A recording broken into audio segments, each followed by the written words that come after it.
சங்கீதம் 14. தேவன் இல்லை என்று மதிகட்டவன் தன் இருதயத்தில் சொல்லிக் கொள்ளுகிறான். அவர்கள் தங்களை கெடுத்து அருவருப்பான கிரியைகளை செய்து வருகிறார்கள். நன்மை செய்கிறவன் ஒருவனும் இல்லை. தேவனை தேடுகிற உணர்வுள்ளவன் உண்டோ என்று பார்க்க கர்த்தர் பரலோகத்திலிருந்து மனுபுத்திரரை கண்ணோக்கினார். எல்லாரும் வழி விலகி ஏகமாய் கெட்டுப்போனார்கள். நன்மை செய்கிறவன் இல்லை, ஒருவனாகிலும் இல்லை. அக்கிரமக்காரரில் ஒருவனுக்கும் அறிவில்லையோ? அப்பத்தை பட்சிக்கிறது போல என் ஜனத்தை பட்சிக்கிறார்களே. அவர்கள் கர்த்தரை தொழுது கொள்ளுகிறதில்லை.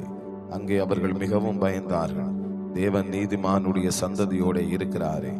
சிறுமைப்பட்டவனுக்கு கர்த்தர் அடைக்கலமாய் இருக்கிறார் என்று சொல்லி நீங்கள் அவனுடைய ஆலோசனை அலட்சியம் பண்ணினீர்கள்.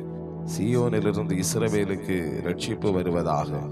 கர்த்தர் தம்முடைய ஜனத்தின் சிறையிருப்பை திருப்பும் போது யாக்கோபுக்கு களிப்பும் இஸ்ரவேலுக்கு மகிழ்ச்சியும் உண்டாகும்.